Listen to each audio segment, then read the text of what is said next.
Et salut tout le monde, j'espère que vous allez bien. On se retrouve aujourd'hui pour le 9e épisode du dossier du cerveau. Oui, déjà le 9e, ça passe beaucoup trop vite, pas du tout.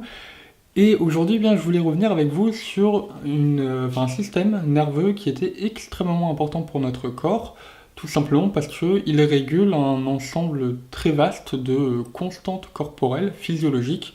Ça peut être par exemple la température corporelle, ça va être la digestion, ça peut être quoi d'autre encore? Ça peut être la taille de votre pupille, par exemple. Donc voilà. Et puis, petite dernière, parce que qu'est-ce que serait notre vie finalement sans cela? Ce système va également réguler le sexe et les fonctions sexuelles. Comme je me suis dit qu'il serait temps d'un peu intellectualiser cette partie-là de notre vie, je ne pouvais pas ne pas en parler forcément dans cette vidéo-là. Donc voilà. Ce fameux système nerveux dont je vais vous parler, c'est le système nerveux autonome. Oui, c'est pas très sexy comme terme, hein. Les scientifiques sont pas connus pour donner des noms à des systèmes ou à ce genre de choses très sexy, mais par contre c'est très explicite et ça c'est cool. Pourquoi? Eh bien parce que le système nerveux autonome du coup, eh bien, renvoie à la fonction tout simplement non consciente, on va dire, de ce système, c'est-à-dire que on n'a pas conscience que ce système fonctionne tout le temps. Alors que pourtant, eh bien, toutes les secondes, même toutes les millisecondes en soi, eh bien, il va réguler son activité pour moduler l'activité corporelle. Typiquement, je pense pas eh bien, que vous pensiez à chaque instant à battre du cœur, hein. C'est même débile de dire ça, comme je m'en rends compte, mais c'est réellement le cas finalement. L'objectif de ce système nerveux autonome, c'est de maintenir les constantes physiologiques à l'équilibre ou alors de les ajuster si on en a besoin. C'est ce qu'on appelle l'homéostasie et ça correspond à la capacité d'un système à réguler son milieu interne. Donc ici, pour le corps humain, eh bien, ça représente le milieu interne du corps finalement. Typiquement, la température corporelle est une constante physiologique parce qu'elle varie entre 36 et 38 degrés Celsius en fonction du moment de la journée et des individus. Mais il faut du coup bien un système pour la réguler à chaque moment finalement. Et c'est là qu'entre en jeu le système nerveux autonome. Du coup, il va faire augmenter la température quand on en a besoin, et à l'inverse, il va diminuer la température quand on en a besoin. Et pour ça, eh bien, il dispose de plusieurs mécanismes pour le faire. Et ça, eh bien, le système nerveux autonome va faire le même principe, mais pour plein d'autres constantes physiologiques. Et en fait, à l'exception des muscles striés squelettiques qui vous permettent de faire des mouvements conscients avec votre corps, donc par exemple comme ça, hein, eh bien, notre système nerveux autonome va innerver tout simplement l'ensemble de notre corps. D'où le fait que ce soit un mécanisme qui soit extrêmement important pour notre corps, pour notre survie. On pense que sans ce système-là, eh bien, la vie serait extrêmement difficile, si ce n'est impossible. Le système nerveux autonome, il est divisé en trois sous-systèmes, si on peut dire, qui sont le système nerveux sympathique, le système nerveux parasympathique et le système nerveux entérique. Alors parmi ces trois, le système nerveux entérique est un peu à part, puisqu'en fait il innerve uniquement la partie gastrique, et plus particulièrement par rapport au tractus gastro-intestinal, et en fait vu qu'il innerve que ça, je vais pas vous en parler aujourd'hui, j'ai déjà beaucoup trop de choses, on va dire, justement à dire avec les deux autres systèmes, donc voilà. Mais sachez quand même qu'il existe. Et concernant eh bien, les systèmes nerveux sympathiques et parasympathiques, eux ils innervent l'ensemble de notre corps, donc à l'exception des muscles squelettiques, où là eh bien, c'est le système moteur qui s'en charge. Comme les systèmes sympathiques et parasympathiques sont diffusés partout dans le corps, eh bien, cela demande une architecture qui est plutôt particulière, dirons-nous. Déjà, on a un centre nerveux qu'on peut qualifier de central puisqu'il est situé dans notre cerveau, qui en fait va tout simplement traiter toutes les informations qu'il reçoit provenant de notre corps, donc ça va être des informations sensorielles par exemple, et puis ensuite il va, en fonction des informations, eh bien, engendrer différentes commandes motrices par exemple, ou ce genre de choses, qu'il va ensuite envoyer à différents organes dans notre corps. Donc tout ça va impliquer le fait que ce système nerveux autonome est à la fois efférent et afférent. Efférent pourquoi? Tout simplement parce qu'il envoie des commandes motrices à différents organes, donc des organes cibles, dits efférents, et puis il est afférent tout simplement parce qu'il reçoit des informations sensorielles provenant de notre corps. Les effecteurs qui vont être innervés par le système autonome, ça va être des muscles lisses, donc c'est ce qu'on peut retrouver dans des vaisseaux sanguins, dans les voies digestives ou encore génitales. Ensuite, ça peut être également le cœur. Alors lui, c'est un muscle strié, mais qui n'est pas squelettique. Et puis on a également la plupart des glandes qui vont être innervées par ce système-là, donc par exemple les digestives, salivaires ou encore les sudoripares. Donc pour revenir cette fois à l'anatomie de notre système nerveux autonome, et plus particulièrement du sympathique et du parasympathique, je vais me mettre sur l'ordi pour vous montrer un peu tout ça parce que c'est un peu complexe. Alors, vous inquiétez pas, on va décortiquer tout ça. Alors ce que vous voyez au milieu, c'est la moelle épinière avec la partie du haut vers le cerveau et là c'est vers le bas du dos. Alors première chose à remarquer, sur la droite, c'est tous les organes cibles, les effecteurs du système parasympathique. À gauche, c'est tout le sympathique. Et donc en noir, ce sont ce que vous pouvez voir là, ici par exemple, ce sont les nerfs qui vont faire la jonction entre la moelle épinière et l'organe cible, donc ici du côté du parasympathique. Puis en rouge, les traits en rouge comme ça, ou ici, ce sont donc les nerfs, cette fois, par rapport qui font la jonction entre la moelle épinière et l'organe cible, mais cette fois du côté du sympathique. La première chose qu'on va remarquer sur cette représentation, c'est que les innervations du système parasympathique sortent de la moelle épinière par cette partie haute, là, qu'on appelle crâniale, c'est la partie crâniale de la moelle épinière, et par la partie sacrale, donc le bas de la moelle épinière. Et à l'inverse, le système sympathique, du moins ses innervations, sortent du milieu de la moelle épinière, donc c'est cette partie-là, c'est la partie thoracique et le haut des lombaires. L'autre chose qui est importante, c'est tous ces petits points là, tous les ronds là, tac, et cela. Ça. Alors qu'est-ce que c'est que ça? Ce sont ce qu'on appelle des ganglions et c'est ultra important pour notre système nerveux autonome. De manière générale pour tous les systèmes nerveux en fait. Alors, tout est ultra important, mais ça c'est réellement ultra important quoi. Bon, tout est important, bref. Bon, en gros, les ganglions, c'est une sorte de coque de protection pour les corps cellulaires de neurones ainsi que pour les synapses. Donc, dit autrement, dans ces ganglions, on va retrouver des connexions synaptiques entre deux neurones. Et ces deux neurones, ça va être les neurones préganglionnaires, donc ceux qui sont situés avant et qui sont situés du côté de la moelle épinière. Et d'un autre côté, les neurones post-ganglionnaires, donc qui sont rattachés plutôt du côté de l'organe cible. Donc vous en avez évidemment du côté sympathique et parasympathique.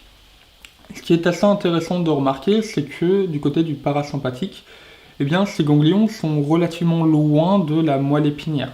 La conséquence de tout ça, c'est que l'axone du neurone préganglionnaire est très longue, relativement longue, tandis que l'axone du neurone post-ganglionnaire, elle, est plutôt courte.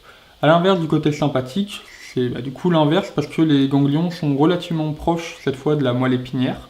Et donc l'axone du neurone préganglionnaire est relativement courte, par contre l'axone du neurone post-ganglionnaire est relativement longue.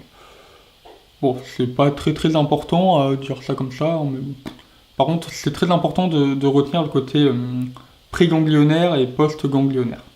L'autre chose qui est encore une fois inutile, on va dire, vous en faites ce que vous voulez, c'est que les neurones sont peu myélinisés, ont un diamètre qui est plutôt faible, moyen, donc ça fait en fait que la vitesse de transmission de l'information via ce système nerveux autonome est relativement faible ou basse, aux alentours des 20 à 40-50 mètres par seconde. Alors, pour un référentiel humain, c'est énorme, pour un référentiel nerveux, c'est relativement faible, puisque les transmissions les plus rapides de l'information, elles ont une vitesse de 130 à 150 mètres par seconde pour les neurones les plus myélinisés et qui ont un plus gros diamètre. Bon, maintenant qu'on a vu l'anatomie globale de nos systèmes nerveux sympathiques et parasympathiques, rentrons un peu plus en profondeur, cette fois avec les neurones préganglionnaires et post-ganglionnaires. Ils sont tellement importants que ce sont eux qui vont permettre de faire la distinction entre d'un côté le sympathique et le parasympathique.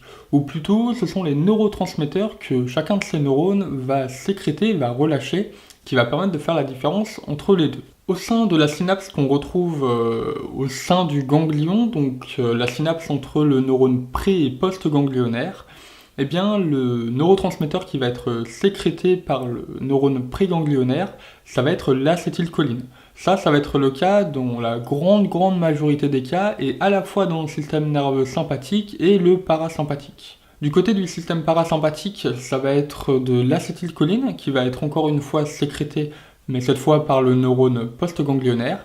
Et par contre, du côté sympathique, cette fois, ça va être de la noradrénaline qui va être sécrétée par le neurone post-ganglionnaire. Après, si la transmission d'informations dans la synapse était uniquement faite entre guillemets, ou dépendant plutôt du neurotransmetteur, ça serait relativement simple, mais malheureusement ça ne dépend pas que du neurotransmetteur, ça dépend également du récepteur sur lequel se fixe le neurotransmetteur sur la dendrite du neurone post-synaptique, donc après la synapse.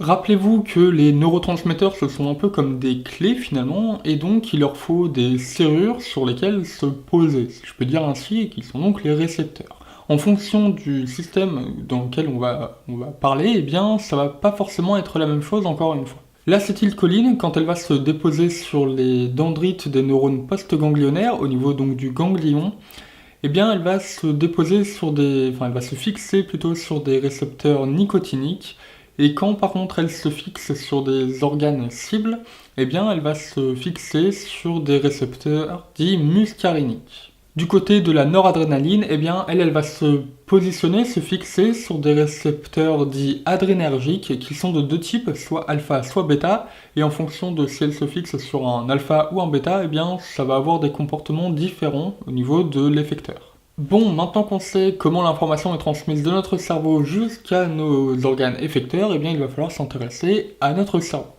Alors on n'a pas un seul centre, une seule région plutôt qui est désignée comme étant le centre, le siège du système nerveux autonome, mais on en a trois qui ressortent principalement. Ça va être l'hypothalamus, le bulbe rachidien et la substance grise périaqueducale. Alors malgré le fait que ces trois régions-là ressortent principalement, ça ne veut pas dire qu'il n'y en a pas d'autres. C'est un système qui est très complexe et qui est très diffus. Et donc on a potentiellement plein d'autres régions cérébrales qui peuvent être impliquées et plutôt considérées comme étant un centre de ce système-là, autonome. Et en plus de ça, pour chaque constante physiologique concernée, on a un centre nerveux qui en est responsable. Donc comme on a beaucoup de constantes physiologiques qui sont régulées par le système nerveux autonome, ça fait beaucoup de centres nerveux, d'où le fait qu'on ait plusieurs régions qui sont impliquées là-dedans. Le fait qu'on ait des centres nerveux qui soient spécifiques à une constante physiologique, eh bien ça fait qu'on a des voies sympathiques et parasympathiques qui sont également spécifiques à une seule et même constante physiologique. Alors, par contre, spécificité ne veut pas dire indépendance entre elles. Typiquement, eh bien, on sait qu'on a des effets d'interaction entre du sympathique et du parasympathique, et ce à différents niveaux. On a par exemple des interactions centrales, donc au niveau de notre cerveau, et plus particulièrement au niveau du noyau hypothalamique paraventriculaire, tout simplement parce qu'à cet endroit-là, on a beaucoup d'informations qui viennent de notre corps et qui arrivent à cet endroit-là. Et donc c'est possible qu'à cet endroit-là, ça se mélange un peu, on va dire. Plutôt qu'il y ait des influences entre différentes voies. On a également des interactions périphériques, cette fois, par exemple au niveau du ganglion, parce qu'on sait que dans certains ganglions, on a des connexions synaptiques qui se font entre du sympathique et du parasympathique. On peut potentiellement également avoir des influences, cette fois au niveau des axones parasympathiques et sympathiques, qui sont pour certaines situées dans une seule et même cellule de Schwann. La cellule de Schwann, c'est la cellule qui permet la gaine de myéline autour de l'axone et qui permet de transmettre l'information le plus rapidement possible. Et même si de manière générale les axones des neurones du système sympathique et parasympathique sont globalement peu myélinisés, ça ne veut pas dire pour autant qu'il n'y a pas de gaine de myéline. Et dans certains cas, on a dans une seule et même gaine de myéline à la fois des fibres sympathiques, mais également des fibres parasympathiques. Donc ça peut un peu des fois se mélanger, ou du moins créer une interaction. Et puis enfin une dernière interaction qui est possible, cette fois c'est au niveau de la synapse. Alors c'est une interaction qui est un peu particulière parce que, on va dire qu'elle utilise un phénomène, du moins une mécanique qui est assez particulière et différente du schéma classique de la transmission de l'information par neurotransmetteur du neurone présynaptique plutôt, vers le post-synaptique. Habituellement, le neurotransmetteur il est relâché par le neurone présynaptique, puis il va se fixer sur des récepteurs sur les neurones post-synaptiques. Sauf qu'en réalité, on a également des récepteurs qui sont positionnés sur le neurone présynaptique. C'est ce qu'on appelle des autorécepteurs, tout simplement parce que ce sont des récepteurs qui sont positionnés sur le neurone qui émet le neurotransmetteur. Dans le cas du système nerveux autonome, eh bien, ce type d'interaction ce type de phénomène peut être présent sur la synapse qu'il y a entre le neurone post-ganglionnaire et l'organe effecteur. C'est vraiment un peu particulier, hein, mais pour faire simple, au niveau de cette synapse entre le neurone post-ganglionnaire et l'organe efférent, eh bien, le système parasympathique va venir inhiber le système sympathique et à l'inverse, le système sympathique va venir inhiber le système parasympathique. Bon, maintenant qu'on a vu tous les aspects neuroanatomiques des systèmes sympathiques et parasympathiques, on va pouvoir s'attaquer à leur fonctionnement. Rappelez-vous, hein, pour la plupart des organes de notre corps, on retrouve des innervations à la fois sympathiques et parasympathiques.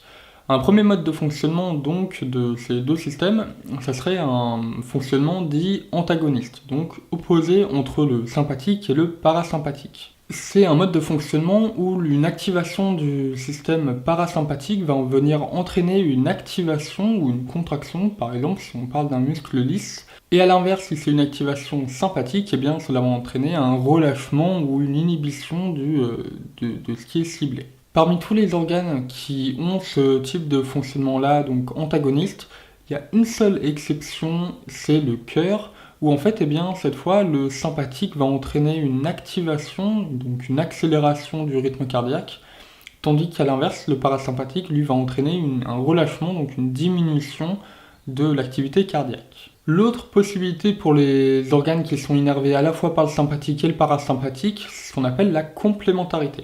Par exemple, dans le cas des glandes salivaires qui sont innervées avec un mode complémentaire, si je peux dire, eh bien une activation du parasympathique va entraîner une activité des glandes salivaires qui produisent une salive qui est très fluide, et à l'inverse, une activation sympathique va entraîner une activation des glandes salivaires qui produisent une salive très épaisse. Et enfin, la dernière possibilité, c'est la coopération ou la synergie.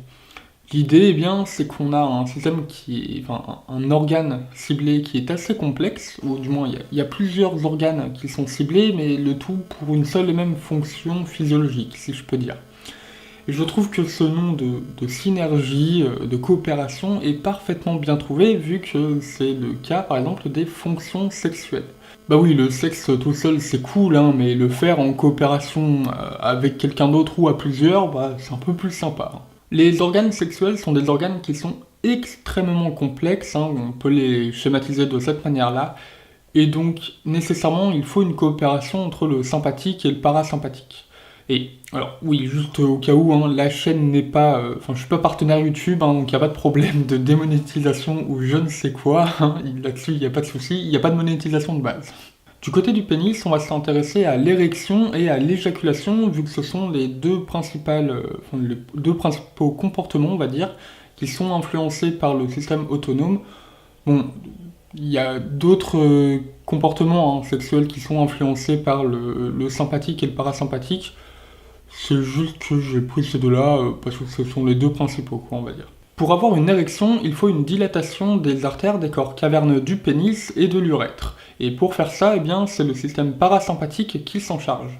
Et c'est une exception qui est assez intéressante, puisque normalement, le système parasympathique n'innerve pas du tout les muscles lisses des artères. Et en fait, c'est une des rares exceptions, justement, qui soit innervé par du parasympathique. Et puis après l'érection, il faut forcément l'éjaculation ou l'orgasme, c'est pareil. Et dans ce cas-là, c'est une activation sympathique qui va avoir lieu et qui va activer, qui va contracter différents muscles. Typiquement, ça va être l'épididyme, la vésicule séminale et la prostate, et tout ça, ça va faire en sorte que le sperme se déplace vers l'urètre. En même temps que ce déplacement du sperme dans l'urètre, eh bien on a un réflexe sympathique qui va faire en sorte de fermer le sphincter interne de la vessie, histoire d'éviter qu'on ait un reflux de sperme dans la vessie. Ce qui est assez sympathique. Enfin, du moins, qui n'est pas sympathique, mais le réflexe est sympathique du coup. Et ça n'a rien à voir avec le système nerveux sympathique. Enfin, si, du coup, parce que... Putain, je me fatigue en fin de vidéo. Et puis enfin, pour finir, pour que le sperme soit propulsé depuis l'urètre, pour faire réellement l'éjaculation, eh bien on a à la fois une activation sympathique et parasympathique des corps caverneux et des muscles pelviens. Et puis voilà.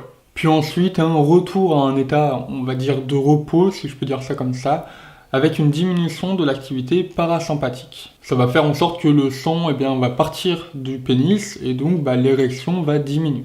Et chez vous, mesdames, le clitoris va rentrer en érection non pas cette fois par une activité, par une augmentation de l'activité parasympathique, mais par une diminution de l'activité sympathique. Alors, au final, on se retrouve bien avec une activité parasympathique qui est plus grande que l'activité sympathique, mais le fait est que c'est pas l'activité parasympathique qui est modulée par le système nerveux autonome. C'est dû au fait que de base, on a une activité sympathique qui est très élevée dans cette zone-là. Et donc cette diminution de l'activité sympathique, elle va entraîner ici une dilatation des vaisseaux du clitoris, ce qui entraîne donc son érection. Et puis après tout ça, on a l'orgasme qui arrive, et cette fois c'est encore une fois en lien avec les muscles pelviens, et pour vous encore mesdames, c'est encore une fois le système sympathique qui s'en charge. Alors, ça veut pas dire que le parasympathique n'a pas d'influence ou quoi que ce soit, hein. C'est simplement que c'est une modulation de l'activité sympathique qui est présente ici. Et alors, chose qui n'a strictement rien à voir avec le système nerveux sympathique ou quoi que ce soit, hein, c'est juste que quand j'ai fait mes recherches, je suis tombé sur une info assez intéressante, j'ai trouvé. C'est qu'on n'a absolument aucune idée de la fonction, si je peux dire, de l'orgasme féminin. Bon, chez les hommes, c'est purement adaptatif, hein, c'est lié à l'éjaculation et donc à la reproduction. Mais chez vous, mesdames, on ne sait pas trop en réalité quelle est la fonction de l'orgasme. Les hypothèses que j'ai vues qui sont avancées, c'est soit que c'est lié au plaisir sexuel, soit c'est lié au fait de stimuler l'homme pour éjaculer, soit c'est pour mettre un terme à l'excitation sexuelle, un peu finalement aussi de la même manière que chez l'homme, ou alors potentiellement ça serait pour éjecter des sécrétions dans l'urètre, un peu de la même manière finalement que l'éjaculation chez l'homme. Bon après, je ne suis pas du tout à jour sur cette littérature-là, hein, c'est pas du tout mon domaine d'intérêt. Moi je suis plutôt sur le haut du corps et pas sur le bas du tronc, si vous voyez ce que je veux dire. Mais quand j'ai vu ça, j'ai trouvé ça super intéressant, quoi, on va dire. Donc voilà, je voulais vous en parler. Bon, en tout cas, maintenant, grâce à moi, vous allez être capable d'intellectualiser ces petits moments de la vie, hein, voilà. Bon, je sais pas si c'est une bonne chose à faire ou pas, j'en sais rien, moi je suis pas du tout responsable de ce que vous faites, je veux pas avoir de commentaires sur ce qui s'est passé au lit, c'est vraiment pas mon affaire, hein, ça me regarde pas. Mais bon, comme on dit, en échange de bons procédés, je vous ai donné ces infos importantes et utiles. Si jamais vous voulez me remercier, la meilleure manière de le faire, c'est d'aider à développer la chaîne. Et pour ça, vous pouvez lâcher un petit abonnement, vous pouvez poster un petit commentaire, un petit like, partager la vidéo. Moi, ça m'aidera beaucoup. Et puis, pour me remercier, moi, ça me fera mon petit shoot de dopamine pour la journée. Donc voilà. Moi, sur ce, je vous laisse. Je vous dis à une prochaine. Et puis voilà. Bye bye.